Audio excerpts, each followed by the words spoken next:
Selamat datang di Tridaya Online. Kali ini kalian ditemani Kak Nindi. Kakak tutor matematika di Bimbel Tridaya. Nah, pada kesempatan kali ini, kakak akan membahas materi mengenai statistika.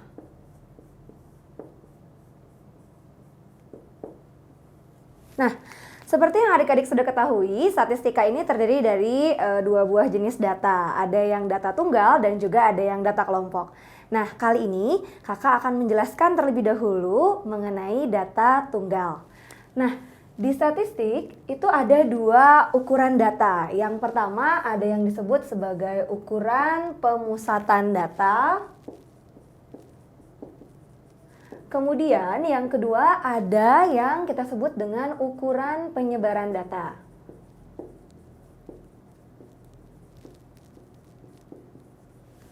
Nah, di ukuran pemusatan data itu kita lihat yang pertama terdiri dari rata-rata atau kita sebut sebagai mean. Nah, untuk data tunggal ada 3 jenis rumus untuk mencari rata-rata. Yang pertama itu adalah rata-rata atau X garis atau kita sebut X bar. Dia akan sama dengan data pertama ditambah dengan data kedua ditambah dengan dan seterusnya sampai datanya ke N. Kemudian kita bagi dengan banyaknya data yang pertama ditambah data yang kedua dan seterusnya. Itu rumus yang pertama. Nanti contohnya kita lihat sekalian ya. Kemudian yang kedua, jika diketahui ada tabel distribusi frekuensi hanya sifatnya masih tunggal. Jadi kalau diketahui frekuensi, bagaimana cara mencari rata-ratanya? Maka rumusnya adalah frekuensi yang pertama, adik-adik kalikan dengan data yang pertama, kemudian frekuensi yang kedua, dikalikan data yang kedua, dan seterusnya. Sampai nanti dibagi dengan frekuensi pertama, frekuensi kedua ditambah dengan frekuensi seterusnya, sesuai dengan data yang diketahui. Nah, kemudian yang ketiga, ada lagi yang kita sebut sebagai rata-rata gabungan, di mana rata-rata gabungan diperoleh dari berbagai macam rata-rata. Nah, kita bisa hitung berapa rata-rata gabungannya. Dengan menggunakan rumus, data yang pertama dikali dengan rata-rata yang pertama, kemudian data yang kedua dikalikan dengan rata-rata yang kedua, dan seterusnya. Kita bagi dengan data pertama, ditambah banyaknya data kedua, dan seterusnya. Nah, adik-adik, ini adalah 3 rumus yang bisa digunakan untuk mencari rata-rata data tunggal. Sudah mengerti? Kalau masih belum mengerti, mari kita lihat contoh latihannya ya. Oke, kita lihat yang pertama. Bagaimana jika diketahui data tunggal seperti ini? Diketahui, kemudian nilai matematika siswa adalah sebagai berikut. Datanya misalkan 8, kemudian 7, kemudian kita punya lagi 6, kemudian kita punya lagi 5, kemudian kita punya lagi 4. Nah, ini masih simpel karena datanya masih tunggal. Oke adik-adik, bagaimana cara mencarinya? Maka kita menggunakan rumus yang bagian A, yaitu rata-rata diperoleh dari adik-adik tinggal menjumlahkan kelima data tersebut sehingga diperoleh 8. Kita tambah dengan 7, kemudian ditambah 6, ditambah 5, ditambah 4, dibagi banyaknya datanya. Berapa adik-adik banyak datanya? Berarti 1, 2, 3, 4, 5. Ada 5. Sehingga nanti adik-adik tinggal jumlahkan 8 tambah 7, tambah 6, tambah 5, ditambah 4, jawabannya berapa? Ya betul, 30 kita bagi dengan 5, sehingga rata-rata yang kita punya adalah 6. Cukup mudah bukan? Oke, baiklah kemudian bagaimana kalau nanti adik-adik di rumah menemukan bentuknya tabel? Nah, misal ini menunjukkan nilainya. Ini adalah frekuensinya. Nilainya misalkan 6, kemudian 8, kemudian 9, kemudian 10.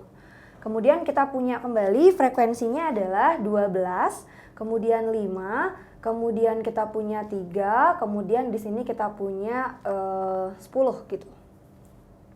Oke, baik adik-adik, mari kita coba. Ini kalau kita jumlahkan jadi berapa? 12 tambah 5, 17, tambah 3, kemudian 20, tambah 10 jadinya 30 jumlah frekuensinya.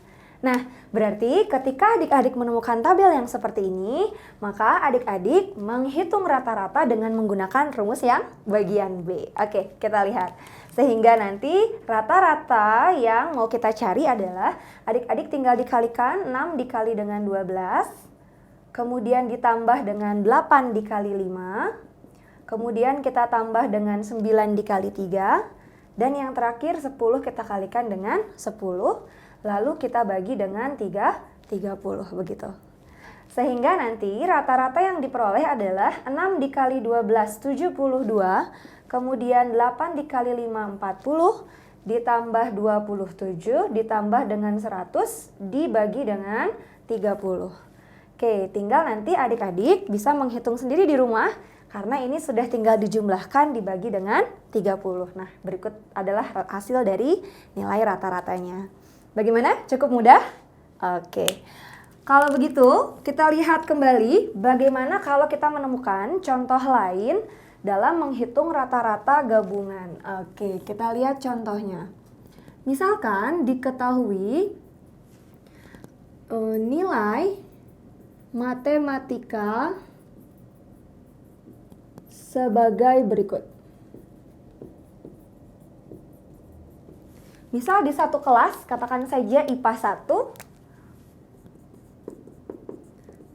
dengan jumlah siswa 20,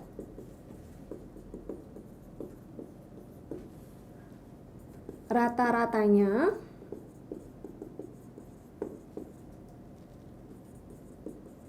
adalah 80. Kemudian IPA 2 dengan jumlah siswa 30, rata-ratanya adalah 70. Dan IPA 3 dengan jumlah siswa 40, nilai rata-rata matematiknya adalah 60. Nah, kemudian kita akan menghitung berapakah nilai rata-rata dari semua siswa IPA dalam nilai matematikanya. Oke, kemudian yang ditanya adalah tentukan rata-rata semua nilai matematika di seluruh kelas IPA. Nah, karena kita akan mencari seluruh nilai rata-rata matematik di siswa IPA, maka kita menggunakan konsep, ya betul, rata-rata gabungan ya. Sehingga nanti kita peroleh bahwa rata-rata gabungan itu dia akan sama dengan data yang pertama dikali rata-rata yang pertama, ditambah dengan banyak data yang kedua dikali rata-rata yang kedua, kemudian data yang ketiga dikali banyaknya rata-rata, dikali dengan rata-rata yang ketiga. Kita bagi dengan semua jumlah data yang kita punya ya adik-adik ya. Oke, coba kita mulai nih. Kita masukkan ke rumus. Data yang pertamanya adalah 20 dikali dengan rata-ratanya 80. Kemudian ditambah dengan data yang kedua adalah 30. Kita kali dengan 70. Oke. Kemudian data yang ketiga adalah 40, kita kalikan dengan 60, lalu kita jumlahkan semua banyaknya data yang ada di kelas IPA, yaitu ada 20 ditambah 30, kemudian dijumlahkan dengan 40. Sehingga nanti adik-adik tinggal mengalikan ya di rumah, 120 kali 80 adalah 1600, kemudian di sini 2100 ditambah 2400 dibagi dengan totalnya ada 90. Oke, adik-adik bisa ya menghitungnya? Tinggal diteruskan di rumah. Nah, itulah cara mencari rata-rata gabungan. Bagaimana? Cukup mudah? Oke, baik, kita lanjutkan dengan contoh berikutnya, bagaimana aplikasi dalam menentukan rata-rata gabungan. Kakak hapus terlebih dahulu ya. Nah, baik adik-adik, mari kita lihat contoh berikutnya mengenai rata-rata gabungan. Nah, bagaimana kalau diketahui rata-rata tinggi badan 15 anak misalkan adalah 162 cm. Nah, kemudian setelah ditambah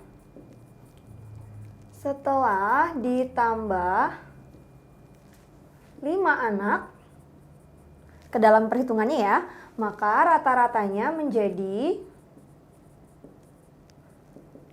rata-ratanya akan menjadi 166.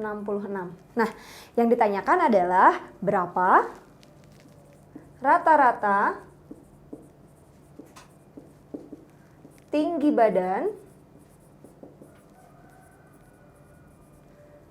ke-5 anak tersebut. Oke, kakak ulang kembali ya. Diketahui di sini ada rata-rata tinggi badan 15 anak adalah 162 cm. Kemudian setelah ditambah 5 anak ke dalam perhitungan, maka rata-ratanya berubah menjadi 166. Nah, pertanyaannya adalah tentukan rata-rata tinggi badan ke-5 anak tersebut. Kira-kira bagaimana cara menghitungnya?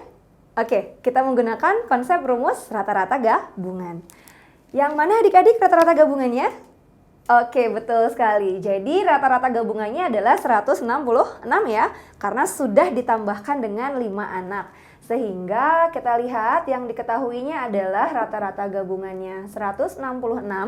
Kemudian di sini ada banyaknya data pertama, di mana banyak data pertama ada 15 anak.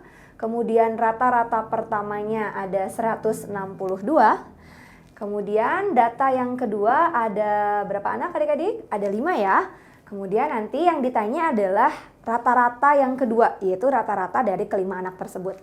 Jadi yang ditanyanya adalah rata-rata yang kedua. Nah, karena di sini ada rata-rata gabungan, maka kita menggunakan konsep rata-rata gabungan. Jadi 166 akan sama dengan, masih ingat rumusnya? Oke, N1 dikali dengan rata-rata yang pertama. Mana N1-nya? 15 kita kalikan dengan 162. Oke, kemudian ditambahkan dengan banyak data yang kedua. Banyak data yang keduanya adalah 5 dikalikan dengan rata-rata yang kedua yang mau kita cari ya. Kemudian dibagi dengan 15 ditambah dengan 5. Iya. Oke, langkah berikutnya kita kalikan.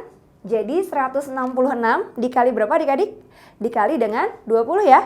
Jadi nanti jawabannya oke, betul. 3.320. Kemudian sama dengan 15 kita kalikan dengan 162. Jawabannya berapa? Ya, betul. 2.430. Kita tambah dengan 5 dikali rata-rata yang kedua yang mau kita cari. Sehingga nanti tinggal kita pindah ruas 3.320. Kita kurangi dengan 2.430. Maka jawabannya adalah 890 sama dengan 5 dikali rata-rata yang mau kita cari. Sehingga jawabannya adalah berapa adik-adik? 890 kita bagi dengan 5, jawabannya adalah 100. Oke, betul sekali. 178 cm itu merupakan rata-rata dari ke-5 anak yang tadi ditambahkan dalam perhitungan. Cukup mudah bukan?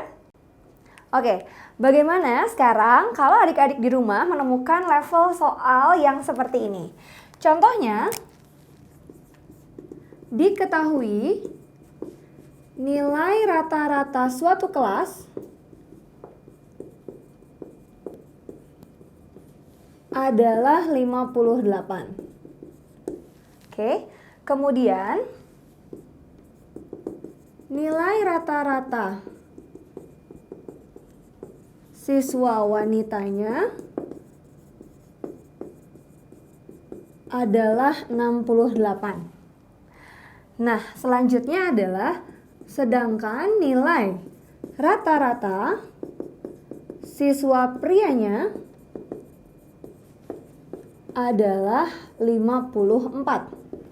Nah, yang jadi pertanyaan adalah berapa perbandingan banyaknya siswa wanita dengan pria.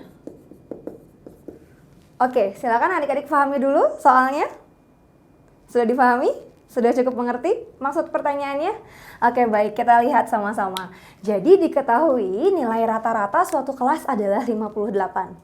Di mana dalam kelas terdapat siswa pria dan juga siswa wanita.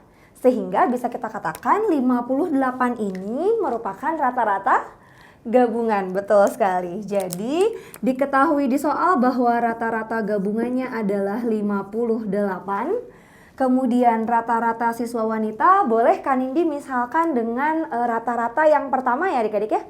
Berarti X bar yang pertamanya adalah 68, ingat ini milik yang wanita ya.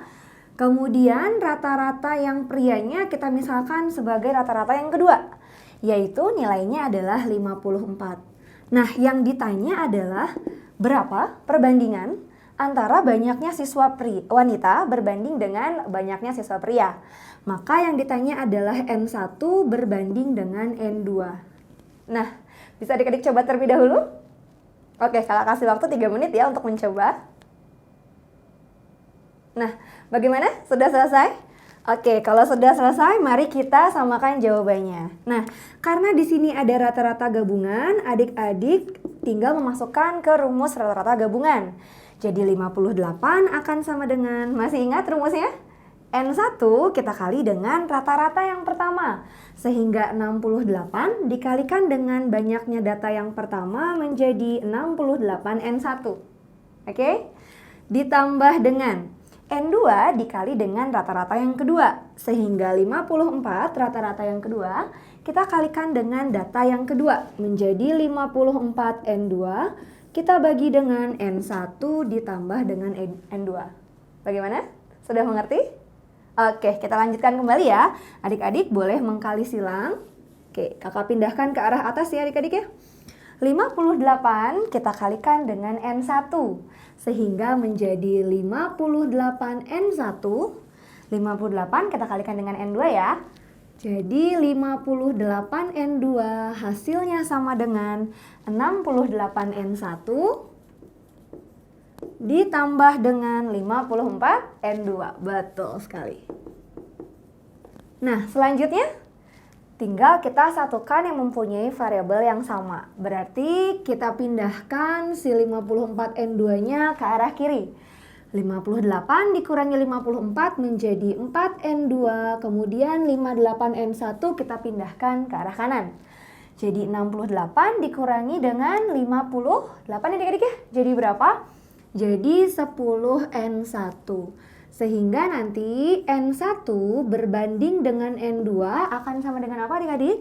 Ya, betul sekali, akan sama dengan di sini akan sama dengan 4, kemudian berbanding dengan 10 ya.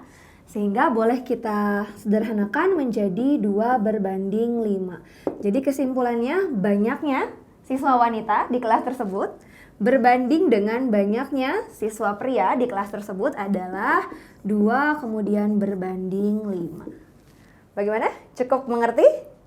Oke, nanti kita coba berlatih lagi dengan soal-soal tipe seperti ini di rumah ya adik-adik ya.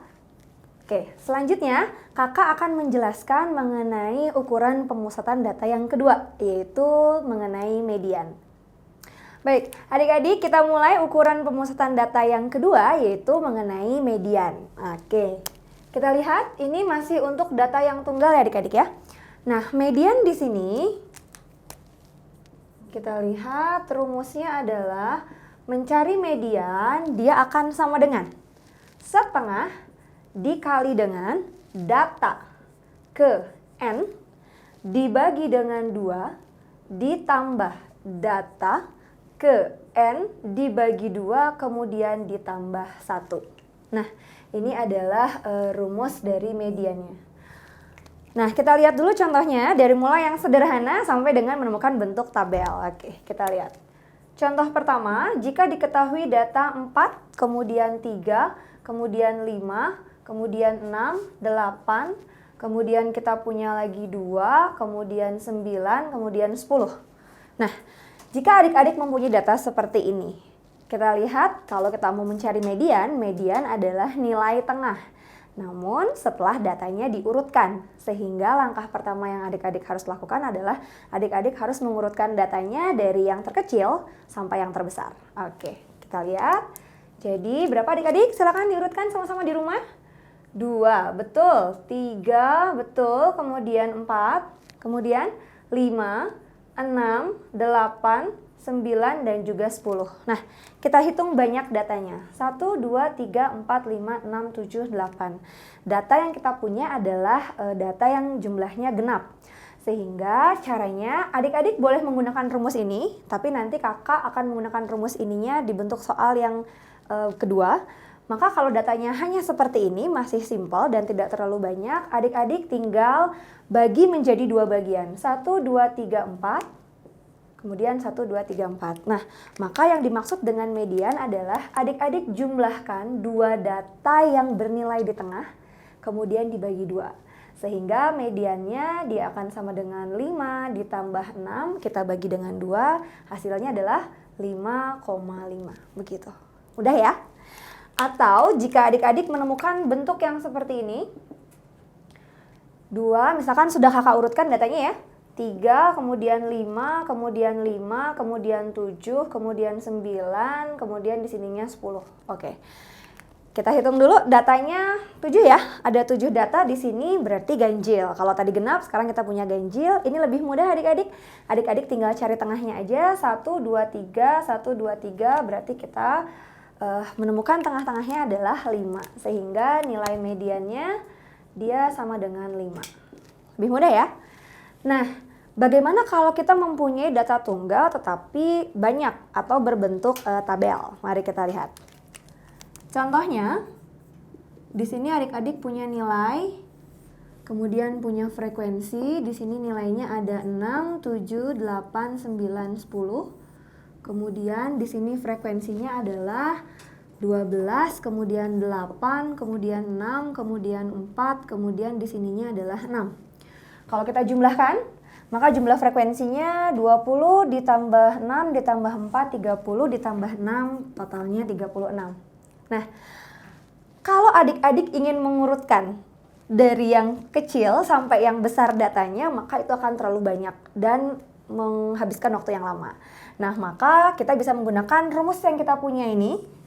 Jadi, mencari median akan sama dengan setengah dikali dengan data ke n per 2 ditambah data ke n per 2 ditambah 1. Di mana n-nya menunjukkan jumlah frekuensi atau banyak data yang kita punya. Sehingga mari kita coba bersama. Median yang kita peroleh adalah setengah dikali dengan data ke n per 2. Tadi n-nya 36 ya adik-adik. Berarti kakak mau langsung nih nulisnya 36 kita bagi dengan 2. Hasilnya adalah 18, betul, ditambah dengan data ke n per 2-nya adalah 18, kita tambahkan dengan 1, berarti nanti data ke 19, begitu. Oke? Nah, sekarang berarti kita harus mencari data ke 18. Nah, dari mana mencarinya? Kita lihat dulu frekuensinya. Di sini 12, berarti kalau kita mau mencari data ke 18, bukan ada di sini ya, kita jumlahkan 12 ditambah 8 adalah 20. Sehingga karena kita membutuhkan data ke-18, dia akan berada di sini.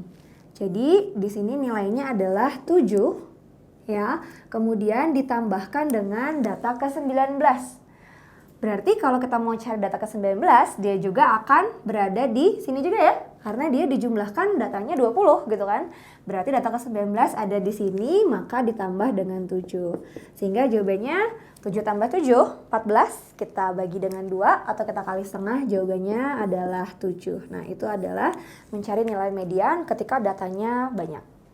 Gimana? Cukup difahami? Oke, kakak yakin bisa ya adik-adik di rumah mencobanya. Baik, selanjutnya kakak akan menjelaskan mengenai ukuran pemusatan data yang ketiga, yaitu kuartil. Kemudian nanti kita ke desil dan juga persentil. Kakak hapus terlebih dahulu ya. Nah, baik adik-adik, kita mulai ke ukuran pemusatan data yang ketiga, yaitu kuartil.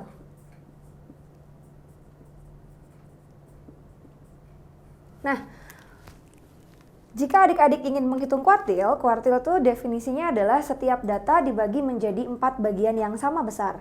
Nah, kita lihat rumus untuk mencari kuartilnya. Kuartil ke I, Ya adik-adik, jadi nanti kalau misalkan ditanya kuartil 1, maka I-nya kita ganti dengan 1 gitu ya. Nah, di sini kita mencari dulu letaknya. Jadi letak kuartil ke I begitu. Jadi belum langsung kuartilnya adik-adik ya. Berarti nanti di sini rumusnya adalah letak kuartil ke I, dia akan berada di data ke I dikali dengan N plus 1 kita bagi dengan 4. Jadi I-nya tinggal diganti. Kalau adik-adik mau mencari Q1, ganti I-nya dengan 1. Kemudian Q2, ganti I-nya dengan 2. Atau Q3, ganti I-nya dengan 3. Dan N-nya menunjukkan apa tadi? Ya, betul. Banyaknya data ya, atau jumlah frekuensi. Nah, nanti biasanya di soal ada yang menanyakan tidak langsung ke Q1, Q2, atau Q3.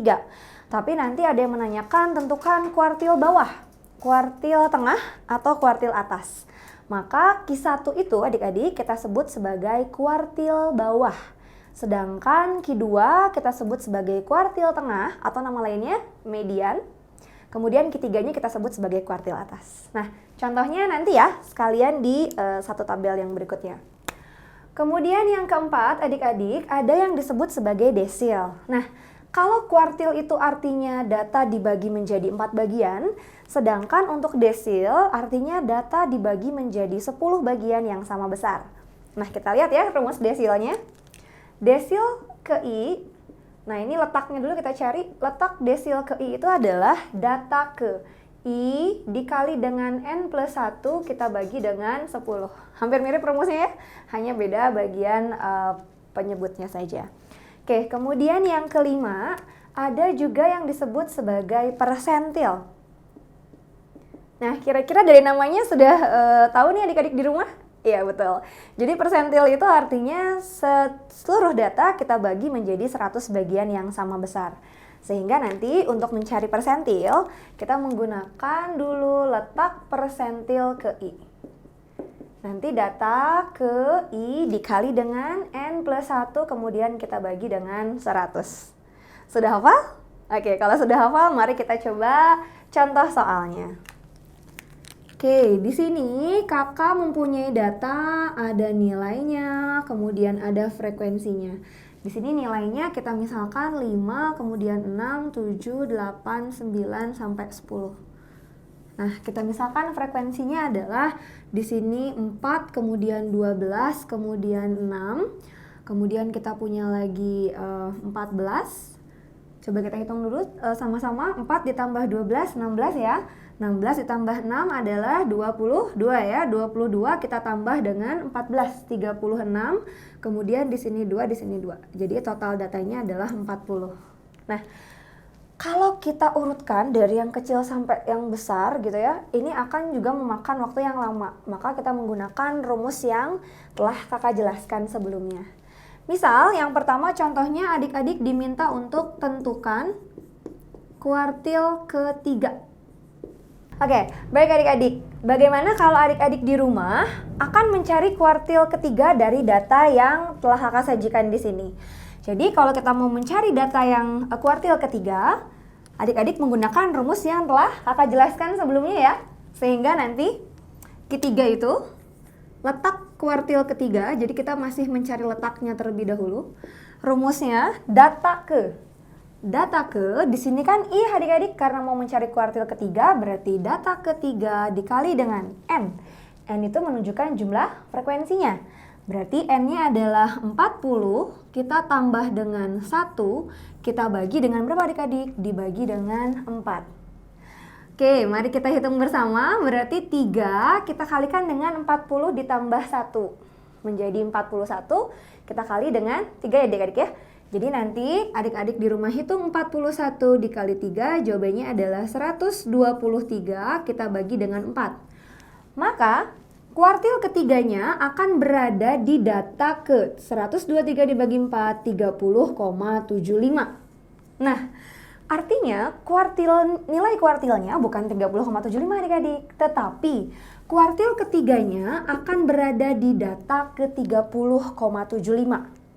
Kalau kita perhatikan bahwa data ke 30,75 akan terletak di antara data ke 30 dan data ke 31, betul? Oke, maka nanti cara mencarinya data ke-30 ditambah dengan, kalau 30,75 maka nanti ada selisihnya berapa? 0,75 sisanya.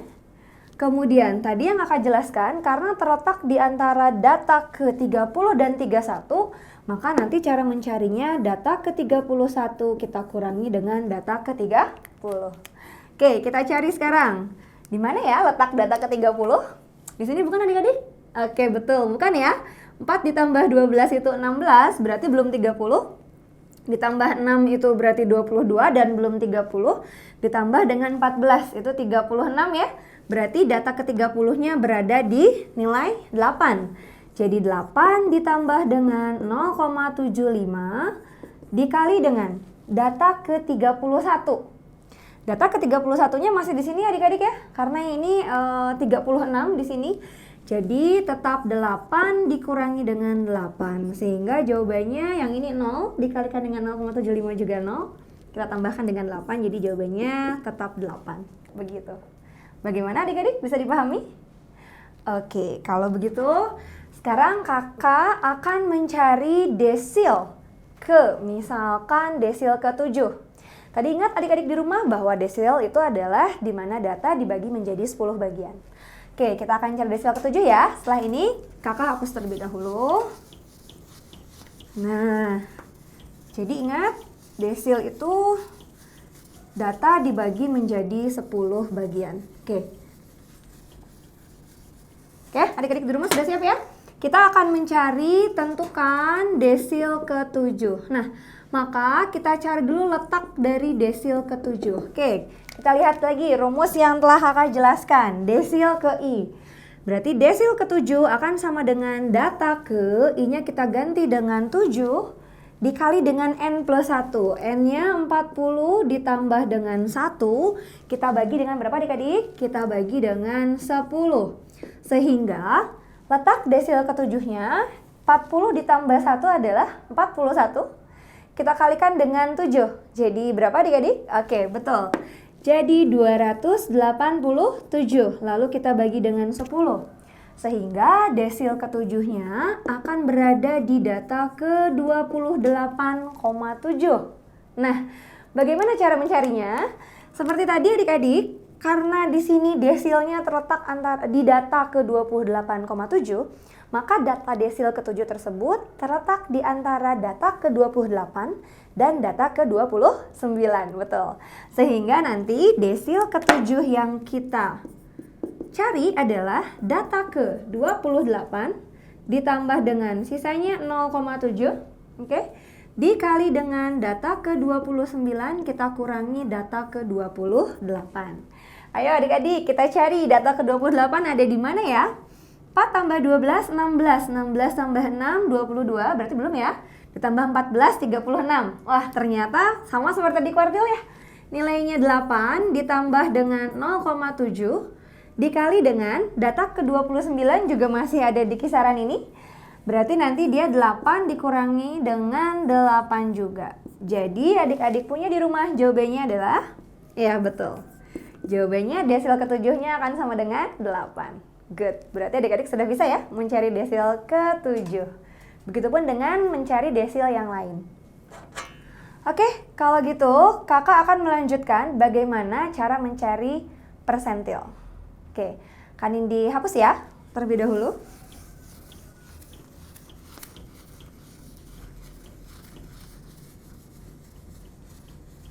Oke, bagaimana kalau kita akan mencari persentil ke-40? Nah, oke, di sini misalkan tentukan nilai dari persentil ke-40. Ingat adik-adik, di awal kan ini menjelaskan bahwa persentil itu data dibagi menjadi berapa bagian? Oke, betul sekali, 100 bagian ya kalau persentil.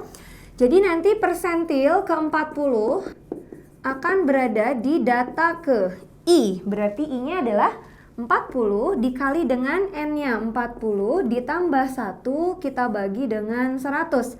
Karena ingat ya persentil dibagi menjadi 100 bagian. Ini bisa kita coret ya, nolnya yang di atas dan yang di bawah, berarti adik-adik hanya menghitung 40 ditambah 1. 41 kita kalikan dengan 4. Jadi jawabannya adalah data ke 164 kita bagi 10, dia akan sama dengan data ke 16,4.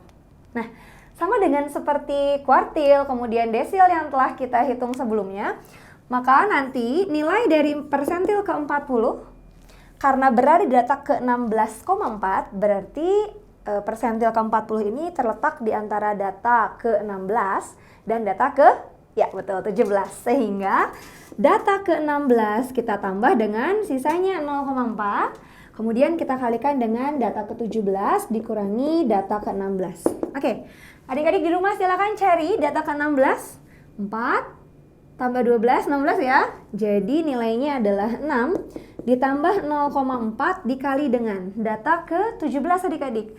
Apakah masih di sini? Oke, betul ya? Bukan di situ. Jadi kita tambahkan dengan 6 itu adalah 22, maka data ke 17 ada di sini adik-adik. Jadi nilainya 7 kita kurangi dengan 6. Sehingga jawabannya 7 dikurang 6 itu 1 dikalikan 0,4. Menjadi 0,4 ditambah 6. Jadi nilai persentil ke 40-nya adalah 6,4. Begitu adik-adik. Bagaimana? Mudah bukan? Jadi itu mengenai desil, persentil, kuartil. Nah, yang terakhir di ukuran pemusatan data yang akan kakak jelaskan adalah mengenai modus. Nah, oke. Ini merupakan yang paling gampang dari ukuran pemusatan data. Jadi kalau kita lihat berarti yang keenam ya adik-adik ya. Itu tentang modus. Maka definisi modus di sini adalah kita lihat data yang paling sering muncul. Jadi definisinya adalah data yang paling sering muncul. Atau bisa kita katakan kalau diketahuinya tabel distribusi maka data yang frekuensinya paling besar. Nah, oke, kita langsung saja nih lihat soal yang tadi kembali. Kira-kira menurut adik-adik nilai modus dari data ini berapa ya? Oke, betul sekali. Karena dari data ini frekuensi yang paling besar adalah di angka 14, maka nilainya atau modus dari data ini adalah 8. Mudah ya? Jadi contoh yang tadi nilai modusnya adalah sama dengan 8 ya adik-adik ya. Gitu. Bisa? Oke, jadi tadi kakak sudah menjelaskan mengenai ukuran pemusatan data. Kita ulangi kembali, ada apa aja adik-adik? Betul, ada rata-rata, kemudian ada median, kemudian ada kuartil, ada desil, ada persentil, dan terakhir ada modus. Dihafalkan kembali rumus-rumusnya adik-adik ya. Kemudian kakak akan melanjutkan mengenai ukuran penyebaran data, namun datanya masih data tunggal. Kakak hapus terlebih dahulu ya. Baik adik-adik, setelah tadi kita mendengar mengenai ukuran pemusatan data, kali ini Kanindi akan menjelaskan mengenai ukuran penyebaran data. Oke, kita mulai ya. Nah, di ukuran penyebaran data, kita mulai yang pertama dari jangkauan. Nah, di sini rumus jangkauan itu dilambangkan dengan J. Rumusnya adalah data terbesar kita kurangi dengan data terkecil. Jadi ini mudah ya. Kalau kita punya data tunggal 5, 6, 7, 8, 9, 10. Maka berapakah jangkauannya? Hanya tinggal data yang terbesarnya adalah 10. Kita kurangi data yang terkecilnya adalah 5. Menjadi jangkauannya 10 kurang 5. Jadi gampang ya. Oke, kemudian yang kedua itu ada rumus mengenai jangkauan antar kuartil. Nah, atau nama lainnya kita sebut dia sebagai hamparan. Nah, di sini hamparan itu atau jangkauan antar kuartil kita sebut sebagai rumusnya adalah Q3 dikurangi dengan Q1. Tadi adik-adik sudah paham ya mengenai cara mencari kuartil ketiga dan juga kuartil pertama. Jadi kakak hanya menjelaskan rumusnya saja karena secara konsep untuk mencari Q3 sudah paham, tadi sudah kakak jelaskan, kemudian Q1 pun demikian. Nah, yang ketiga ada yang kita sebut sebagai simpangan kuartil. Atau nama lainnya adalah jangkauan semi antar kuartil. Nah, ini kita lambangkan dengan Ki D.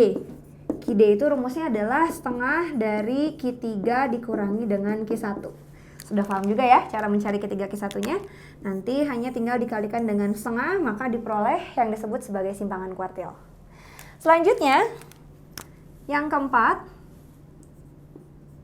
ada yang kita sebut sebagai langkah, adik-adik. Nah, langkah ini rumusnya, atau lambangnya, 3/2 dari hamparan. Ayo, hamparan rumusnya adalah? Betul, Q3 kita kurangi dengan Q1. Nah, kemudian ada lagi yang kelima yang kita sebut sebagai pagar dalam. Nah, untuk pagar dalam ini rumusnya dia akan menjadi apa adik-adik? Akan menjadi Q1 dikurangi dengan L. Nah, yang keenam itu ada yang disebut sebagai pagar luar. Nah, pagar luar ini adik-adik rumusnya adalah Q3 ditambah dengan L. Tadi L-nya sudah dijelaskan di atas ya. Kemudian yang ketujuh, ada yang kita sebut sebagai statistik 5 serangkai. Nah, nanti kalau adik-adik menemukan soal kemudian ditanya statistik 5 serangkai, maka yang harus adik-adik kerjakan adalah adik-adik harus mencari data terkecil, kemudian adik-adik mencari data terbesar, kemudian adik-adik mencari Q1, adik-adik mencari Q2, kemudian adik-adik mencari Q3. Nah, itu yang disebut statistik 5 serangkai. Kemudian yang kedelapan, kadang di soal juga ditanyakan mengenai rataan 2 kuartil. Nah, untuk rumus rataan 2 kuartil, dia akan menjadi setengah dikali dengan Q1 ditambah dengan Q3. Dan yang terakhir nih, belum sih ya, sebenarnya masih ada lagi. Ada yang disebut sebagai rataan 3 kuartil. Nah, rataan 3 kuartil ini rumusnya adalah 1/4 dikali dengan Q1 ditambah dengan 2Q2 kemudian ditambah dengan Q3. Nah, ini rumus-rumus yang mungkin ditanyakan di soal-soal. Namun, data ukuran penyebaran data yang berikutnya itu biasanya paling sering ditanyakan di soal-soal, yaitu yang ke-10. Jadi ini paling sering keluar di soal-soal, ada yang kita sebut sebagai simpangan rata-rata. Nah, lambangnya adalah SR adik-adik. SR ini untuk data tunggal rumusnya adalah sigma harga mutlak dari XI data ke I dikurangi dengan rata-ratanya, kemudian dibagi dengan N, di mana N-nya menunjukkan banyaknya data yang adik-adik punya. Kemudian yang ke-11 juga yang sering ditanyakan ada yang disebut sebagai varians atau ragam. Nah, di sini lambangnya adalah S pangkat 2. Namun bukan berarti nanti jawabannya ditarik akar begitu adik-adik ya. Tapi memang lambangnya S pangkat 2. Jadi nanti rumusnya adalah sigma dikali dengan XI, kita kurangi dengan X bar dibagi dengan N, namun di sini bedanya ada kuadratnya. Jadi sigma XI dikurangi X bar dikuadratkan kemudian dibagi dengan N. Dan yang terakhir, ada yang disebut sebagai simpangan baku. Nah, di sini lambang simpangan baku itu adalah S, di mana S itu adalah akar dari varians atau akar dari ragam. Atau kalau Kak Nindi jabarkan, maka sigma XI dikurangi X bar dikuadratkan, kita bagi dengan N, kemudian kita tarik akar. Jadi sebenarnya ketika di soal ditanyakan simpangan baku, maka adik-adik langkah pertama cari dulu apa? Cari dulu varians atau ragamnya. Jadi ini adalah rumus-rumus yang ada di ukuran penyebaran data. Lebih lengkapnya lagi, agar adik-adik lebih memahaminya, maka Kak Nindi akan menjelaskan contoh mengenai simpangan rata-rata, varians, dan juga simpangan baku. Kakak hapus terlebih dahulu ya.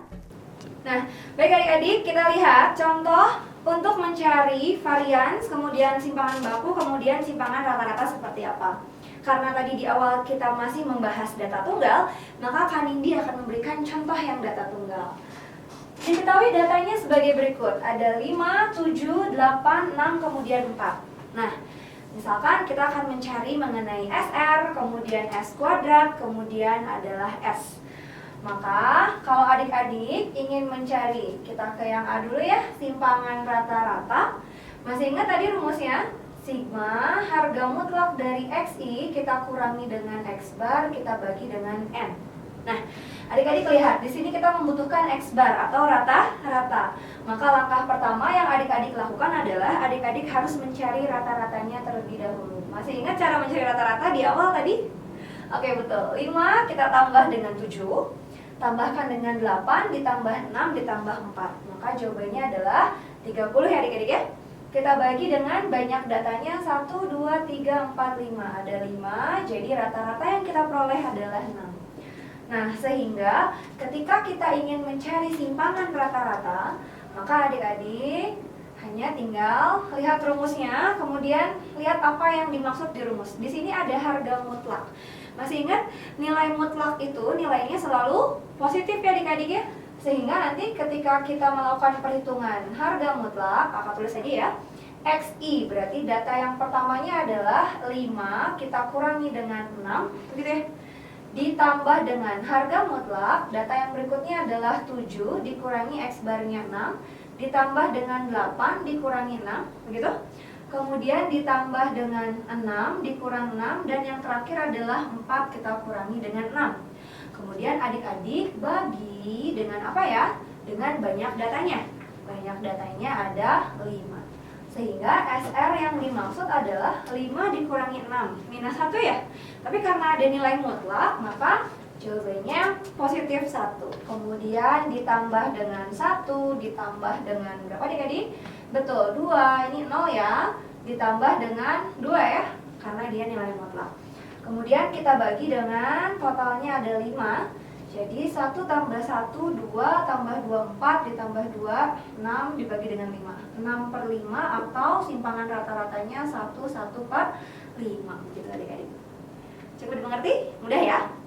Oke, kemudian bagian yang B, bagaimana kalau kita akan mencari varians?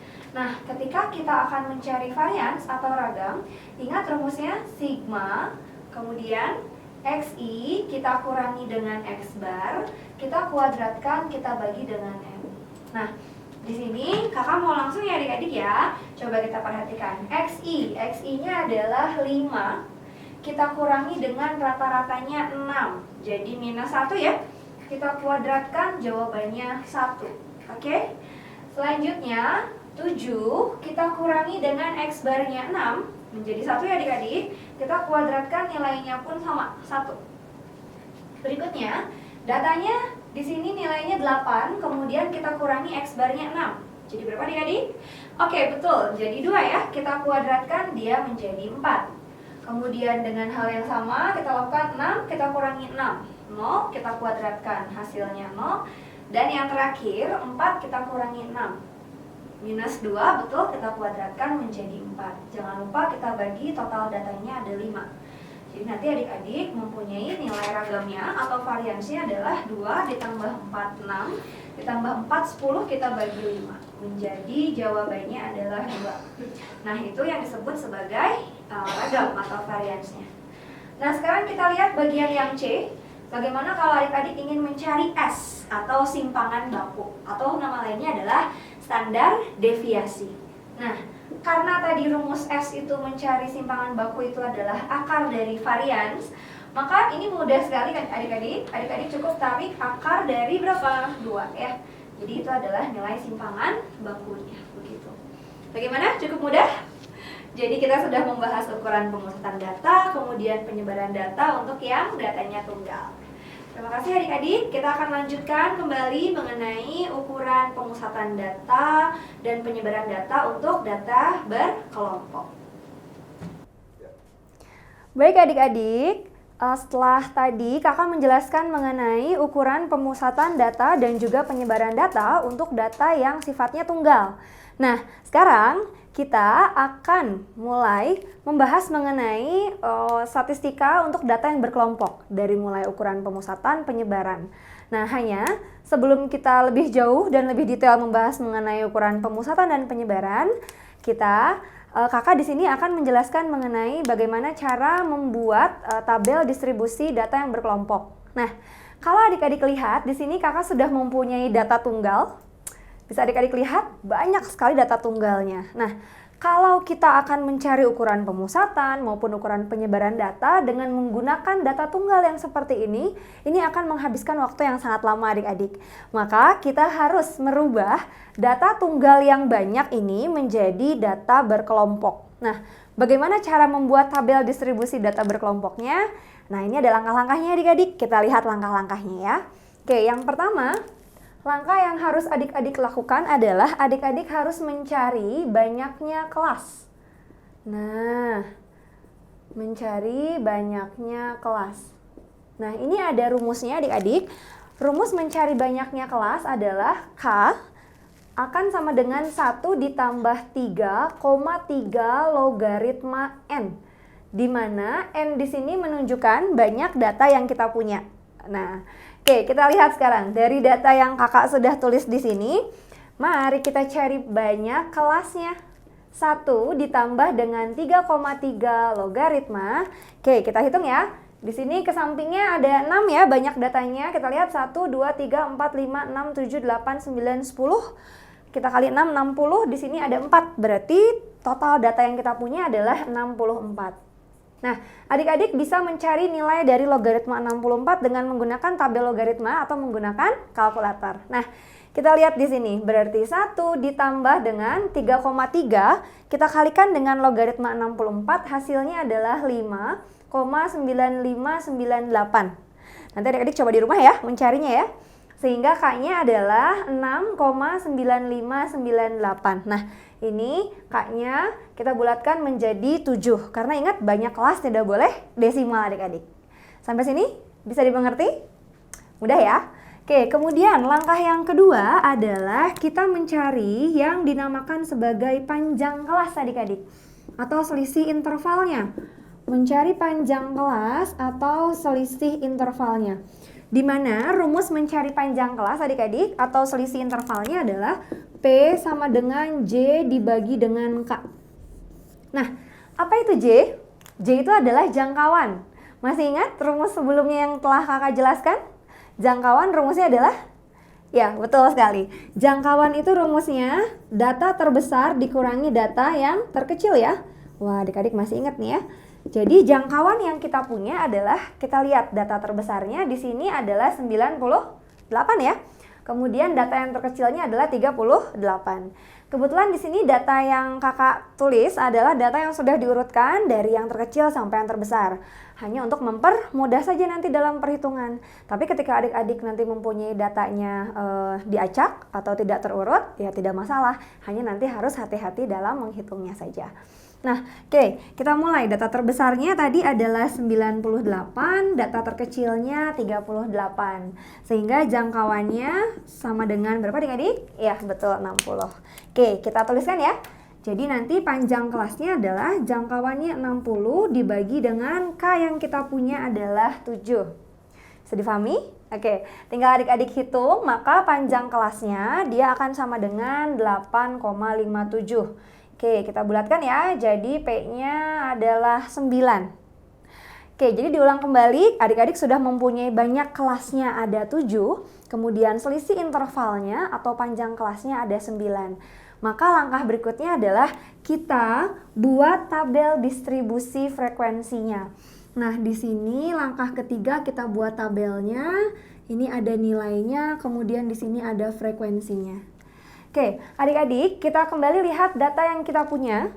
Yang paling kecil itu dimulai dari 38. Maka di sini adik-adik menuliskan dari 38 akan sampai dengan, ingat selisih intervalnya 9 ya. Jadi 38 sampai 46. Jadi kita hitung nih data yang dari 38 sampai 46. Ternyata ada satu ya. Oke, kita tuliskan di sini 1 frekuensinya. Kemudian berarti dari 47, kalau panjang kelasnya 9 berarti sampai? Oke, sampai 55 ya adik-adik ya. Mari kita hitung. Dari 47 sampai 55 ya. 1, 2, 3. Berarti datanya 3 ya. Jadi di sini frekuensinya adalah 3. Kemudian dari 56 sampai berapa adik-adik? Sampai 64, betul sekali. Kita hitung kembali. 1, 2, 3, 4, 5, 6, 7. Berarti frekuensinya di sini 7. Kemudian dari 65 berarti sampai 73 ya. Kita hitung kembali ya. Berarti 1, 2, 3, 4, 5, 6, 7, 8, 9, 10, 11, 12, 13. Kemudian di sini sampai 73 ada, ya betul, ada 14 ya. Jadi kita tulis di sini frekuensinya 14. Kemudian yang berikutnya lagi, maka dia dari 74 ya adik-adik ya, sampai dengan 82. Kita hitung kembali. 1, 2, 3, 4, 5, 6, 7, 8, 9, 10, 11, 12, 13, 14, 15, 16, 17. Berarti sampai 17. Betul sekali. Frekuensinya 17. Kemudian dari 83 sampai 91. Betul. Kita hitung lagi ya. Berarti 1, 2, 3, 4, 5, 6, 7, 8, 9, 10, 11, 12, 13, 14, 15, 16 ya adik-adik ya, sampai 91. Jadi frekuensinya adalah 16. Dan yang terakhir adik-adik, dari 92 sampai 100. Betul sekali. Kita hitung lagi, berarti ada 1, 2, 3, 4, 5, ada 6 ya. Jadi di sini frekuensinya ada 6, kalau kita jumlahkan totalnya ada 64. Betul ya adik-adik. Bagaimana? Mudah bukan? Tidak sulit ya? Jadi ingat, langkahnya adalah yang pertama adik-adik harus cari banyaknya kelas dengan rumus 1 ditambah 3,3 dikali dengan logaritma N. Kemudian yang kedua adik-adik harus cari panjang kelas, di mana rumusnya adalah jangkauan kita bagi dengan K atau banyak kelas yang tadi kita hitung di langkah pertama. Cukup mudah ya. Dan langkah terakhir hanya adik-adik tinggal buat dalam bentuk tabel distribusi frekuensi. Gitu. Bagaimana? Mudah? Bisa? Oke, kalau kita sudah mengenal mengenai tabel distribusi frekuensinya, maka kita bisa mencari ukuran pemusatan dan penyebaran data untuk data yang berkelompok. Kakak hapus terlebih dahulu ya adik-adik ya. Baik adik-adik, kita mulai bagaimana cara menghitung ukuran pemusatan data namun untuk data berkelompok. Nah, masih ingat ukuran pemusatan data yang pertama yang telah kita bahas di data tunggal apa? Betul, kita mulai dari rata-rata ya. Oke, yang pertama kita mulai dari rata-rata atau min. Nah, di sini untuk data berkelompok adik-adik menghitung rata-rata itu bisa dengan menggunakan 3 metode atau 3 cara. Nah, adik-adik harus bisa ketiganya karena nanti biasanya di sekolah-sekolah ditanyakan dengan menggunakan ketiga metode tersebut. Oke, baik. Kak Nindi akan menjelaskan metode yang pertama. Metode yang pertama itu kita sebut sebagai metode nilai tengah. Nah, di mana metode nilai tengah ini ada rumusnya adik-adik. Rumusnya adalah X bar akan sama dengan sigma fiksi V. Nah, kita singkat seperti itu ya. Fi dikali Xi dibagi dengan sigma frekuensi. Nah, di sini Xi yang kita punya adalah batas bawah ditambah dengan batas atasnya kita bagi dengan 2. Nanti kalian dijelaskan ya mana yang disebut sebagai batas bawah, mana yang disebut sebagai batas atas. Oke, kemudian yang berikutnya lagi, kalau kita punya mencari rata-rata dengan menggunakan metode yang kedua, yaitu dengan metode rataan sementara. Nah, rataan sementara. Nah, kalau dengan menggunakan metode rataan sementara, maka rumus rata-ratanya adalah X bar akan sama dengan X bar sementara ditambah dengan sigma FIDI, jadi kalau tadi fiksi V, sekarang VDV adik-adik. Nah, kita lihat lagi. Apa itu X bar S? X bar S itu adalah rataan sementara ya adik-adik ya. Bagaimana cara mencari rataan sementaranya? Nah, ini bebas. Oke, hanya agar mempermudah, Kak Nindi akan menjelaskan X bar sementaranya adalah lihat nilai Xi atau ambil nilai Xi pada frekuensi yang paling tinggi. Sebenarnya boleh pada frekuensi dimanapun ya, hanya Kak Nindi di sini mengambilnya pada frekuensi yang paling tinggi adik-adik. Kemudian ada yang dikatakan dengan DI. DI itu rumusnya adalah XI dikurangi dengan X bar sementara. Sedangkan sigma FI-nya sama ya, jumlah frekuensinya begitu. Kemudian yang ketiga itu ada yang disebut sebagai metode coding. Nah, di sini untuk metode codingnya rumusnya adalah X bar akan sama dengan X bar S ditambah dengan sigma FICI. Jadi kalau tadi fiksi, VD, kemudian ini kita singkat sebagai VC. Nah, dibagi dengan sigma FI dikali dengan P. Nah, di sini kakak jelaskan ya. Tadi kalau ada X bar S, sama ya cara mencarinya, di mana X bar S itu cara mencarinya lihat XI pada frekuensi yang paling tinggi. Nah, di sini ada yang disebut sebagai CI. CI ini adalah kode ke I, begitu. Nanti cara mencarinya, simpan angka 0 pada frekuensi yang paling tinggi. Nah, agar mempermudah ya adik-adik ya. Simpan angka 0 pada frekuensi yang paling tinggi. Oke, kemudian di sini ada P. P itu kita sebut sebagai panjang kelas ya. Sebelumnya sudah kenal adik-adik ya. Lambang P itu panjang kelas atau selisih intervalnya gitu. Atau selisih interval. Oke, adik-adik, ini adalah ketiga metode yang kita gunakan untuk mencari rata-rata. Ingat, adik-adik harus memahami ketiga metode tersebut. Nah, oke, baik, di sini kakak akan memberikan contoh bagaimana cara menghitung rata-rata dengan menggunakan ketiga metode tersebut. Contoh di sini ada nilai, kemudian di sini ada frekuensi. Nah, kakak punya nilainya dari 43 sampai 47, kemudian frekuensinya adalah 5, dari 48 sampai 52, kemudian kakak punya frekuensinya adalah 12, kemudian dari 53 sampai 57, kakak punya frekuensinya 9, dan yang terakhir 58 sampai 62. Kakak punya frekuensinya di sini 4. Coba adik-adik boleh dijumlahkan frekuensinya ada 5 tambah 12, 17, kemudian kita tambahkan dengan 9, 26 ditambah 4, jawabannya adalah 30 ya adik-adik ya.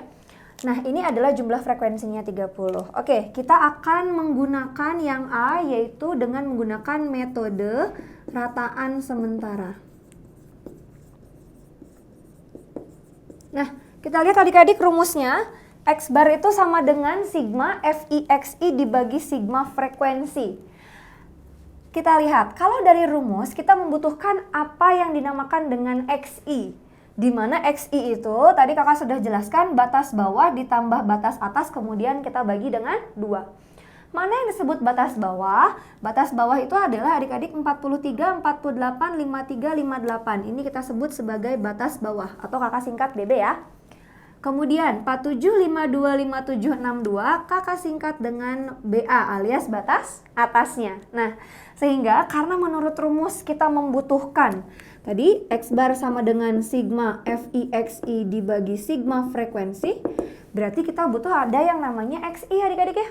Maka agar mempermudah kita buat tabel bantuan yaitu XI. Di mana rumus XI adalah batas bawah ditambah batas atas dibagi dengan 2. Jadi adik-adik tinggal menjumlahkan batas bawahnya 43, kemudian ditambah dengan 47 ya adik-adik ya. Kemudian kita bagi dengan 2. Jawabannya adalah, ya betul ya, 45. Atau adik-adik agar mempermudah tinggal kita lihat saja 43 sampai 47 ya. 43, 44, 45, 46, 47. Tinggal menggunakan jari tangan. Maka tengah-tengahnya di sini ya. Jadi tengah-tengahnya akan bernilai 45 begitu. Nah, selanjutnya adik-adik boleh melakukan hal yang sama, bisa menggunakan jari tangan. Atau adik-adik bisa melihat selisih intervalnya. Selisih intervalnya kita peroleh adalah 5. Cara mencari selisih interval itu cukup mudah. Tadi kan kita punya 43, 44, 45, 46, 47. Totalnya ada 5. Maka itu adalah panjang kelasnya atau selisih intervalnya. Atau boleh adik-adik kurangi saja 48 dikurangi 43. Atau 52 kurangi 47 dan seterusnya. Maka dia selisih intervalnya atau panjang kelasnya adalah 5. Nah, langkah berikutnya adik-adik boleh menjumlahkan, ditambahkan dengan 5 ya adik-adik ya. Jadi 45 ditambah 5 dia menjadi 50. Jadi diingat lagi jumlahkan dengan panjang kelasnya atau selisih intervalnya. Kita tambah 5 jadinya 55, kemudian tambah 5 adalah 60 adik-adik. Itu adalah XI-nya. Oke, langkah berikutnya. Adik-adik tidak perlu bingung. Maka yang harus kamu lihat adalah rumusnya. Ketika rumusnya membutuhkan FI dikali XI, maka adik-adik juga buat kembali tabel tambahan yang disebut sebagai tabel FI XI. Nah, gimana caranya? Berarti F itu frekuensi dikali dengan data XI-nya. Jadi 5 kita kalikan dengan 45, jawabannya adalah oke, betul, 225 ya adik-adik ya. Kemudian 12 kita kalikan dengan 50, oke, 600.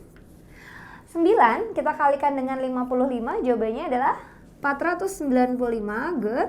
4 dikalikan dengan 60 adalah 240. Nah, itu adalah tabel bantuan FI dikali XI. Oke, kita lihat lagi rumusnya. Karena kita butuh sigma FI XI, berarti sigma itu penjumlahan adik-adik ya. Adik-adik hanya tinggal menjumlahkan tabel FI XI. Kita jumlahkan, ternyata hasilnya adalah 1560. Nanti dicoba di rumah ya, dihitung adik-adik. Oke, langkah berikutnya adik-adik tinggal masukkan ke rumus 1560. Kita bagi dengan jumlah frekuensinya ada 30. Kita coret-coret, jadi jawabannya adalah 52 adik-adik. Itu adalah nilai rata-rata yang adik-adik punya. Sampai sini dimengerti adik-adik? Oke, ini baru metode yang pertama ya. Kita mulai lagi ke yang metode kedua. Bagaimana kalau kita mencari rata-rata dengan menggunakan metode rataan sementara. Berarti ini metode nilai tengah ya adik-adik ya. Oke, kakak hapus dulu. Jadi diulang kembali yang tadi itu dengan menggunakan metode nilai tengah. Nah, berarti yang kedua baru deh kita menggunakan metode rataan sementara. Oke, kita masukkan dulu rumusnya adik-adik ya. Masih ingat tadi kakak jelaskan X bar itu akan sama dengan apa adik-adik? Nah ini ya. Berarti X bar sementara ditambah dengan sigma V dV. Nah, begitu. Oke, berarti langkah pertama yang harus adik-adik lakukan adalah adik-adik harus mencari dulu rataan sementara. Nah, tadi kan Indi bilang rataan sementara boleh diambil dari frekuensi yang manapun. Namun di sini kan Indi akan memilih nilai XI pada frekuensi yang paling tinggi. Kita lihat nih adik-adik, mana ya frekuensi yang paling tinggi? Ya, betul, di sini ya. Maka si XI ini yang bernilai 50 kita sebut sebagai rataan sementaranya. Jadi kanin dimasukkan ke sini 50 ditambah dengan ini jumlah frekuensinya kita punya 30. Nah, di sini adik-adik membutuhkan rumus DI. Namun belum ada ya di tabelnya. Jadi adik-adik buat lagi kolom bantuan yang disebut sebagai kolom DI. Di mana rumus DI tadi kakak sudah jelaskan adalah XI kita kurangi dengan X bar sementara. Sehingga XI-nya kita punya 45 adik-adik. Kita kurangi X bar sementaranya adalah 50. Maka 45 kita kurangi 50 jawabannya adalah minus 5. Loh, ini bilangannya negatif, boleh? Boleh adik-adik, jadi ada masalah ya. Berbeda dengan tadi yang kita menghitung simpangan rata-rata yang ada nilai mutlaknya. Jadi kalau ini tidak masalah, dia ada nilai negatif. Kemudian lagi ya, berarti 50 kita kurangi X bar S-nya, X barnya 50, berarti dia jadi 0 ya adik-adik ya. Kemudian di sini 55 kita kurangi X bar S-nya 50 juga dia jadi 5, kemudian 60 kurangi 50 dia jadi 10. Itu adalah nilai DI-nya. Atau simpelnya adik-adik tinggal jumlahkan dengan panjang kelasnya tadi ya. Kemudian kita lihat lagi rumusnya, dia membutuhkan FI dikali DI. Berarti tugas kita juga membuat kolom yang baru, yaitu FI DI. Hati-hati dengan lambangnya, FI DI, berarti frekuensinya kita kali dengan DI-nya adalah minus 25 ya adik-adik ya. 12 kita kali 0, 0, 9 kita kali 5, 45, kemudian 4 kali 10, dia jadi 40 begitu. Nah, terakhir, karena diminta di soal itu adalah sigma FIDI, berarti adik-adik tinggal menjumlahkan saja. Berarti minus 45 ditambah dengan, minus 25 ditambah dengan 45 adalah 20, ditambah 40 jawabannya adik-adik punya 60. Oke, adik-adik tinggal simpan di sini 60, kita coret-coret, 6 kita bagi 3, jawabannya 2, sehingga rata-ratanya adalah 52.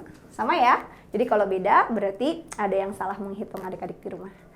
Oke, kita lanjut lagi mencari rata-rata dengan menggunakan metode yang ketiga adik-adik ya, yang terakhir, yaitu dengan menggunakan metode pengkodean atau metode coding. Oke, kita tulis kembali dulu rumusnya, di mana rumusnya adalah X bar sama dengan X bar S ditambah dengan sigma VCV kita kali dengan panjang kelas. Oke adik-adik, tadi X bar sementaranya sudah kita tentukan ya.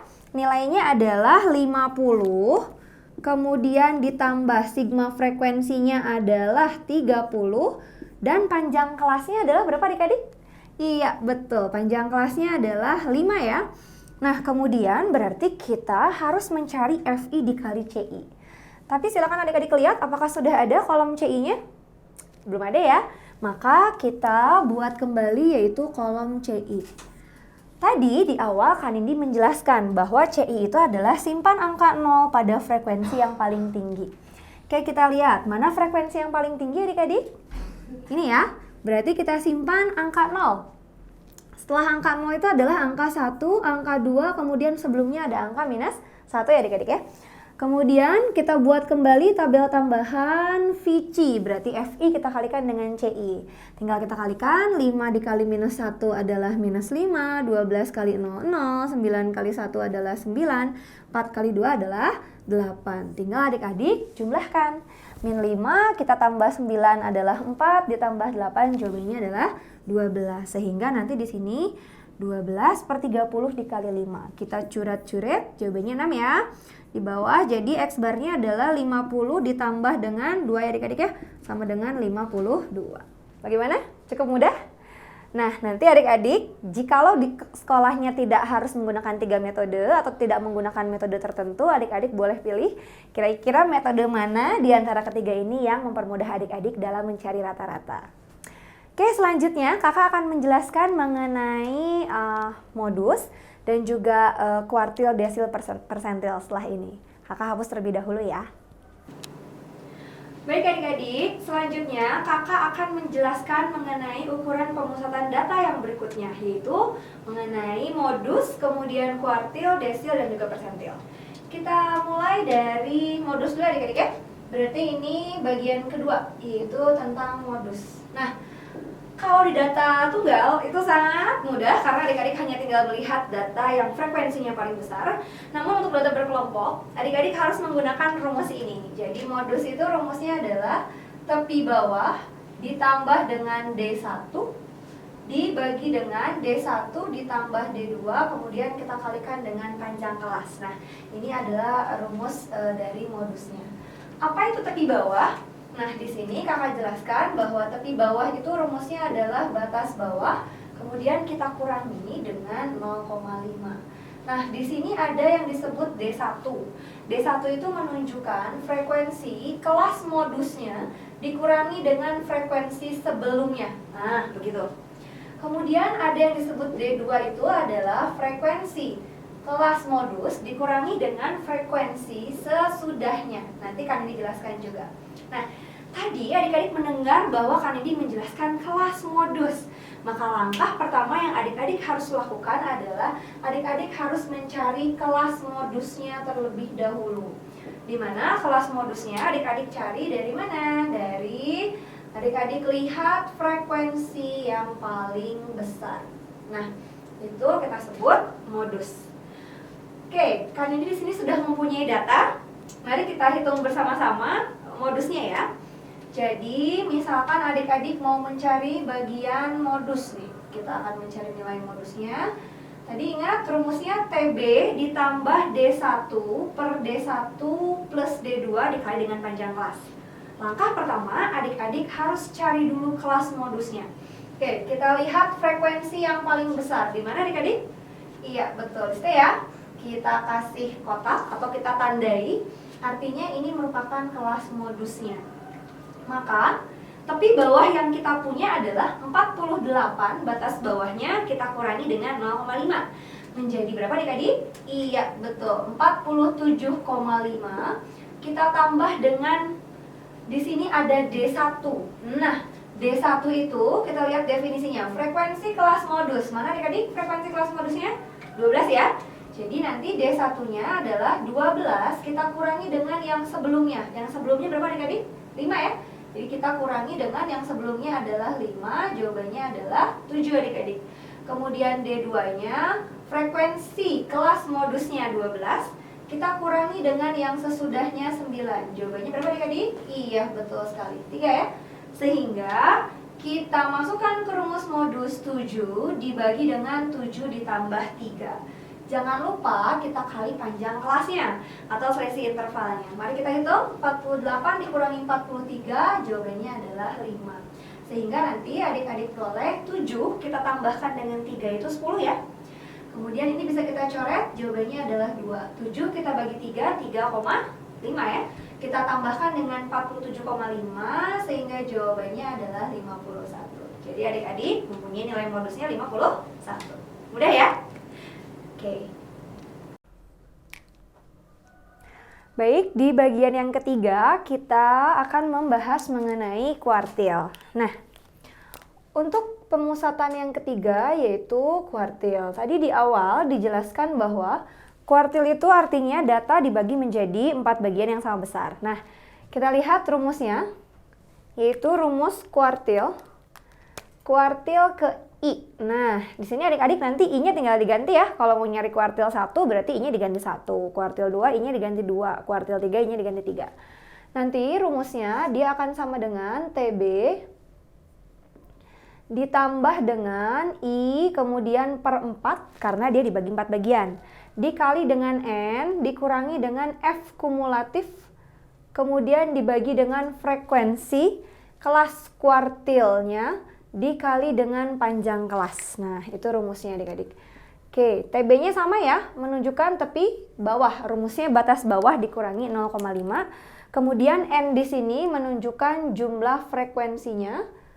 Kemudian frekuensi F kum itu adalah frekuensi kumulatif. Nah, frekuensi kumulatif ini dicari dari jumlahkan frekuensi sebelum kelasnya. Kakak tulis ya, jumlahkan frekuensi sebelum kelasnya. Sebelum kelasnya.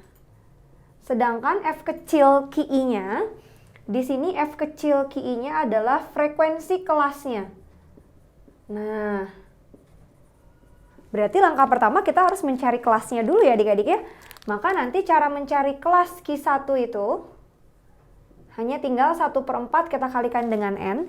Kemudian mencari kelas Q2 atau median ya. Rumusnya adalah setengah dikali N. Kemudian Q3 itu adalah 3/4 kita kalikan dengan N. Begitu adik-adik. Nah, biar lebih paham, mari kakak contohkan mengenai kuartil, yaitu mencari kuartil yang kedua atau median. Nah, di sini adik-adik ingat median itu dia akan sama dengan kuartil kedua.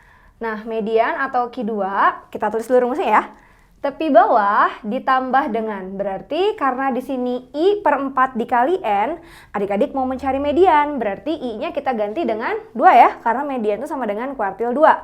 Berarti 2/4 kita sederhanakan menjadi 1/2 dikalikan dengan apa adik-adik? N ya, dimana N-nya jumlah frekuensi, kemudian dikurangi dengan F kumulatif. Kita bagi dengan frekuensi kelas kuartil keduanya lalu dikali dengan panjang kelas. Nah, adik-adik ingat sebelum kita mencari tepi bawah, maka langkah pertama yang harus adik-adik lakukan adalah adik-adik harus mencari, mencari panjang kelasnya dulu ya. Atau kelas mediannya, maaf. Nah, jadi kita cari dulu kelas mediannya. Dimana cara mencari kelas mediannya adalah setengah kita kalikan dengan jumlah frekuensinya 30. Oke, kita coret-coret, jawabannya adalah 15. Artinya, mediannya akan berada di data ke-15. Kita lihat ya. Di sini adik-adik, oke, bukan ya, tambah 12, 17. Nah, karena kita butuh data ke-15-nya, berarti mediannya akan ada di sini. Nah, adik-adik kasih tanda kembali, maka ini yang kita sebut sebagai kelas mediannya. Sampai sini cukup dipahami? Oke, lanjut ya. Sehingga tepi bawahnya adalah 48, kemudian kita kurangi dengan 0,5. Jadi berapa adik-adik? Ya, betul. Jadi 47,5 kita tambah dengan setengah N. Maka nanti setengah kita kalikan dengan N, tadi sudah diperoleh 15 ya. Kita kurangi dengan F kumulatif. Coba kita lihat tadi definisi frekuensi kumulatif yang kakak jelaskan adalah jumlahkan frekuensi sebelum kelasnya. Nah, karena ini adalah kelasnya, maka sebelumnya frekuensinya bernilai 5. Maka nanti di sini frekuensi kumulatifnya adalah 5 ya. Kita bagi dengan frekuensi kelas Q2-nya. Frekuensi kelas Q2-nya adalah 12 dan panjang kelasnya berapa adik-adik tadi? Oke, betul sekali, 5 ya. Jadi nanti jawabannya 47,5, kemudian kita tambah dengan 15 dikurangi 5, 10 ya adik-adik ya. Kita kali 5, jawabannya adalah 50, betul. Kita bagi 12. Hasilnya adalah, silakan hitung di rumah adik-adik.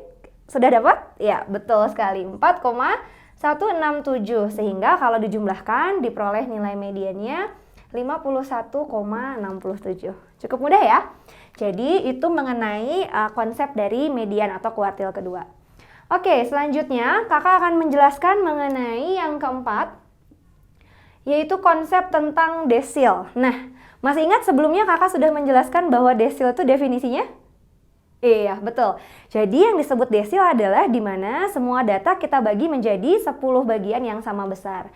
Namun, untuk yang data berkelompok adik-adik, di sini rumus desil ke I-nya itu akan sama dengan tepi bawah, kemudian ditambah dengan I dibagi 10, kita kalikan dengan N, dikurangi dengan F kumulatif, kemudian kita bagi dengan frekuensi kelas desilnya dikali dengan panjang kelasnya. Sebenarnya hampir mirip ya dengan rumus kuartil, bedanya di mana adik-adik?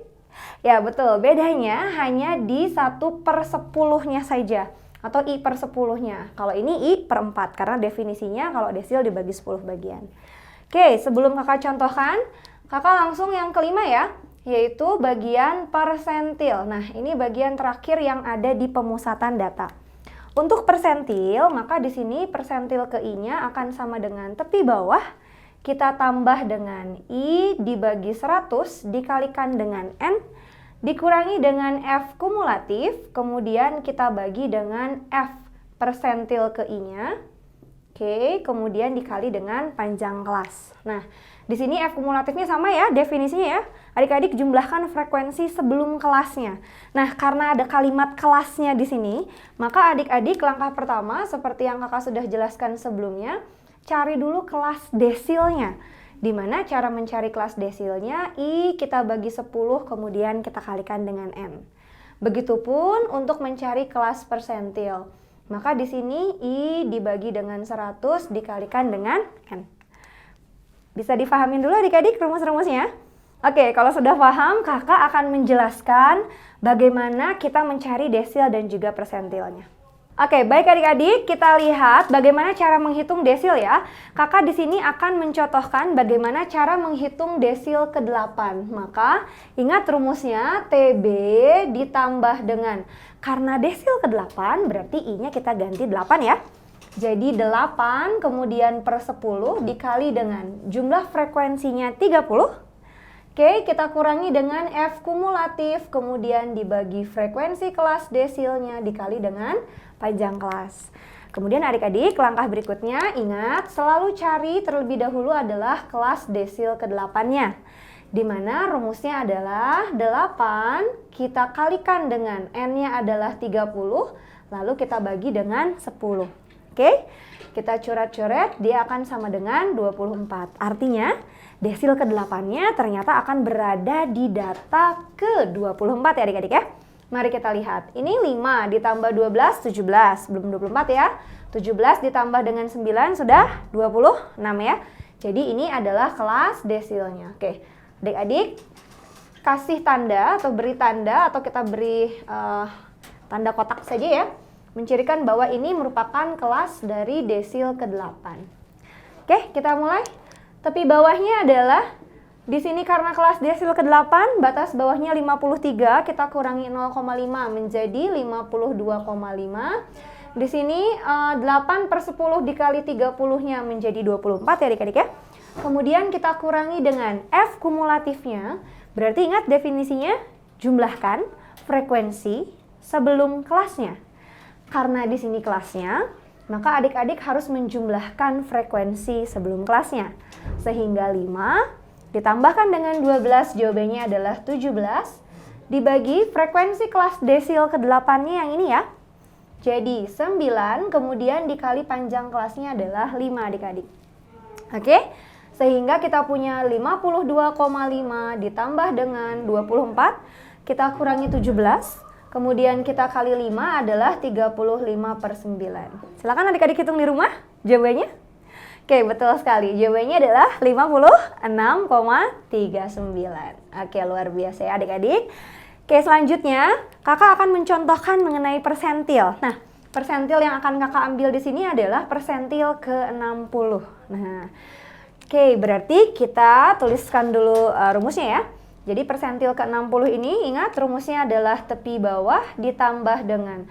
Berarti karena persentil ke-60, I-nya kita ganti dengan 60. Betul sekali. 60 kita bagi 100, kemudian kita kali 30, karena N-nya atau jumlah frekuensinya 30. Kita kurangi dengan F kumulatif, kemudian kita bagi dengan frekuensi persentil ke-60 dikali panjang kelas. Berarti seperti biasa kita cari dulu kelas persentil ke-60, di mana rumusnya adalah tuh 60 kita bagi dengan 100, kemudian kita kalikan dengan 30. Kita tinggal coret ya. Jadi persentil ke-60-nya akan berada di data ke-18. Mari kita cari. Di sini bukan ya? Di bagian kelas yang kedua bukan juga ya, karena dia masih 17. Berarti kalau 18 dia akan ada di kelas yang ketiga. Maka kakak kasih tanda kembali, ini merupakan persentil ke-60 begitu. Oke, langsung kita masukkan rumusnya. Jadi tepi bawah yang kita miliki adalah 53, kita kurangi 0,5 menjadi 52,5. Kemudian ini menjadi 18. Masih ingat frekuensi kumulatif? Kita jumlahkan frekuensi sebelum kelasnya. Berarti 12 kita jumlahkan dengan 5 adalah 17. Frekuensi kelas persentilnya adalah 9, kemudian kita kali 5. Jadi adik-adik punya 52,5. Ini 1 ya, dikalikan dengan 5. 5 kita bagi dengan 9. Jadi nanti total yang kita punya adalah 52,5 ditambah dengan 5/9. Sehingga hasilnya 53,056. Begitu adik-adik. Bagaimana? Cukup mudah kan mengenai persentil? Oke, nanti mungkin adik-adik bisa lebih sering berlatih di rumah lagi ya, dan juga dihafalkan rumusnya. Oke, yang berikutnya kakak akan menjelaskan mengenai ukuran penyebaran data. Namun sebelum kakak jelaskan, kakak hapus dulu ya mengenai ukuran pemusatan datanya. Oke, adik-adik kita mulai bahasan kita yaitu mengenai ukuran penyebaran data. Nah, di awal kakak sudah menjelaskan mengenai rumus-rumus ukuran penyebaran data yang ada di data tunggal. Masih ingat?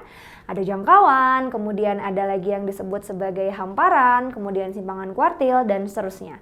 Nah, rumus-rumus yang telah kakak jelaskan itu juga berlaku untuk data berkelompok ya. Jadi adik-adik bisa nanti membuka kembali video yang sebelumnya. Kemudian yang kakak akan jelaskan di sini adalah mengenai simpangan rata-rata, kemudian varians, dan juga simpangan baku, karena mungkin agak sedikit berbeda dengan data tunggal. Oke, baik. Yang pertama, kakak akan menjelaskan mengenai simpangan rata-rata. Nah, di sini rumus simpangan rata-rata untuk data kelompok adalah SR akan sama dengan sigma frekuensi dikali harga mutlak XI dikurangi dengan X bar dibagi dengan sigma frekuensi adik-adik ya. Dimana XI-nya masih sama, kita punya batas bawah ditambah batas atas dibagi 2 atau nilai tengahnya. Kemudian sebelum kakak contohkan, kakak langsung jelaskan dulu mengenai ragam atau varians. Nah, untuk ragam atau varians yang datanya berkelompok, maka rumusnya kita peroleh adalah di sini S kuadrat, ingat ya, nanti hasilnya jangan ditarik akar. Kemudian di sini sigma frekuensi kita kali dengan XI, kita kurangi dengan X bar, kemudian dikuadratkan kita bagi dengan sigma frekuensi. Itu untuk ragam atau varians gitu. Kemudian yang ketiga itu mengenai simpangan baku. Nah, simpangan baku maka dia diperoleh dari akar dari ragam ya adik-adik ya, atau akar dari varians. Nah, begitu. Jadi kalau adik-adik ingin mencari simpangan baku berarti sama saja kita mencari varians atau ragamnya terlebih dahulu. Oke, baik ya, agar adik-adik tambah mengerti kembali maka kakak akan mencontohkan bagaimana mencari ketiganya dalam bentuk data berkelompok. Misal di sini kakak punya nilai, kemudian di sini ada frekuensinya. Nah, pertama kakak punya datanya dari 43 sampai 47, kemudian kita misalkan frekuensinya adalah 5, kemudian kakak punya lagi 48 sampai 52, frekuensinya adalah 12, kemudian dari 53 sampai 57, kita misalkan frekuensinya adalah 9, dan dari 58 sampai 62, kita misalkan frekuensinya adalah 4, sehingga ketika adik-adik jumlahkan, jumlah frekuensinya adalah 30. Oke, misal kita akan mencari yang pertama mengenai simpangan rata-rata. Nah, kalau adik-adik lihat tadi rumusnya, kita punya sigma frekuensi dikali harga mutlak XI dikurangi X bar dibagi sigma frekuensi. Nah, di sini kita sudah punya nilai dari sigma frekuensinya. Maka sigma frekuensi yang kita punya adalah 30. Nah, itu adalah jumlah frekuensinya. Kemudian, adik-adik harus melihat kembali rumus yang ada di simpangan rata-rata. Di rumus ini, kita membutuhkan X bar, di mana X bar itu adalah rata. Berarti adik-adik harus mencari terlebih dahulu rata-ratanya. Nah, kemudian di sini kakak akan menggunakan rata-rata dengan mencari rata-rata dengan menggunakan metode nilai tengah ya adik-adik ya.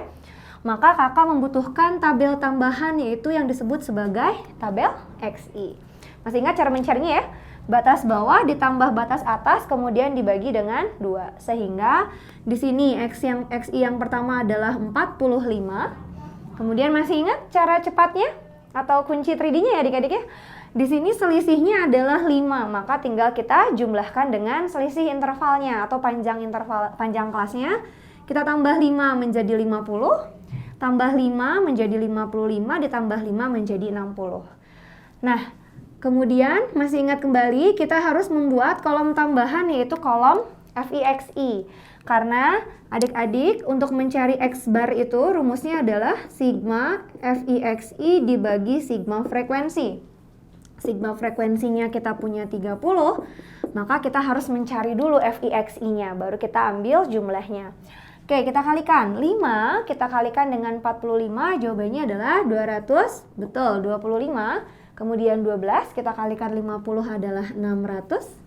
Kemudian 9, kita kalikan dengan 55 adalah 495, dan yang terakhir 4 kita kali 60 adalah 240. Oke. Kemudian adik-adik hanya tinggal menjumlahkan saja, maka jumlahnya adalah, coba dihitung di rumah. Oke, betul, 1560 ya. Jadi 1560 kita simpan di sini. Kita bagi dengan 30, kita coret-coret, jawabannya adalah 52. Nah, ketika sudah diperoleh rata-ratanya, maka adik-adik lihat kembali rumus yang dibutuhkan. Katanya ada harga mutlak atau nilai mutlak dari XI dikurangi dengan X bar. Nah, di sini XI-nya sudah ada 45, kita kurangi dengan rata-ratanya adalah 52. Jadi berapa adik-adik? Oke, jadi minus 7. Tapi hati-hati karena di sini ada nilai mutlak, maka nilainya jadi positif ya adik-adik ya. Jadi adik-adik simpan di sini positif 7. Kemudian dengan hal yang sama kita kurangin kembali 50 dikurang 52, minus 2 karena mutlak jadi 2. Kemudian 55 kita kurangi 52 menjadi 3, 60 kurang 52 menjadi 8. Oke adik-adik? Nah, kita lihat kembali rumusnya. Di sini butuh sigma frekuensi dikali dengan harga mutlak ini. Maka adik-adik harus membuat kembali kolom tambahan frekuensi dikalikan dengan harga mutlak XI dikurangi X barnya. Ingat lambangnya, di sini ada F menunjukkan frekuensi berarti 5. Adik-adik kalikan dengan nilai dari mutlaknya, maka 5 kita kalikan 7 adalah 35. Kemudian 12 kita kalikan 2 adalah 24, 9 kita kali 3, 27, 4 kita kalikan dengan 8, 32. Oke, langkah berikutnya kita ambil sigmanya atau kita ambil jumlahnya. Silakan adik-adik hitung terlebih dahulu di rumah. Oke, sudah diperoleh hasilnya? Iya, hasilnya adalah betul sekali, 118 ya adik-adik ya. Jadi 118 adik-adik tinggal bagi dengan 30, sehingga diperoleh nilai simpangan rata-ratanya adalah berapa adik-adik? Oke, 3,93, betul sekali. Bagaimana? Cukup mudah? Oke, kita lanjutkan bagian yang B, yaitu bagaimana cara menghitung ragam atau varians. Kakak ingatkan kembali rumusnya adalah sigma, kemudian di sini frekuensi dikali XI dikurangi X bar kuadrat dibagi sigma frekuensi. Oke, adik-adik sudah punya ya sigma frekuensinya tadi 30. Kemudian lihat apa yang dibutuhkan di rumus. Karena di rumus membutuhkan XI dikurangi X bar dikuadratkan, maka seperti biasa adik-adik menambahkan kolom XI dikurangi X bar dikuadratkan. XI dikurangi X barnya sudah ada adik-adik. Adik-adik hanya tinggal mengkuadratkan. Betul. 7 dikuadratkan adalah 49, 2 dikuadratkan 4, 3 dikuadratkan 9, dan terakhir 8 kita kuadratkan 64. Mudah kan? Oke, selanjutnya kembali lihat rumusnya. Kita lihat apa yang dibutuhkan di rumus. Di rumus itu membutuhkan FI dikalikan dengan XI min X bar kuadrat. Maka adik-adik buat kembali tabel FI dikali XI min X bar dikuadratkan. Nah, ini sudah ada XI min X bar kuadratnya. Ini ada tabel frekuensinya. Adik-adik tinggal kalikan saja. Berarti 5 kita kalikan dengan 49. Maka jawabannya adalah, oke betul, 245 adik-adik.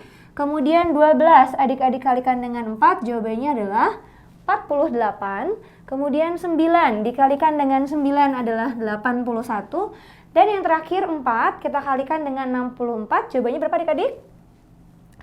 1, kemudian 256 ya. Nah, terakhir tinggal adik-adik ambil sigmanya atau adik-adik jumlahkan. Ayo, silakan dijumlahkan terlebih dahulu di rumah. Oke, sudah dapat? Iya, hasilnya adalah 630 ya adik-adik ya. Jadi adik-adik tinggal simpan di sini 630 kita bagi dengan 30, kita coret-coret sehingga jawabannya adalah 21. Betul sekali.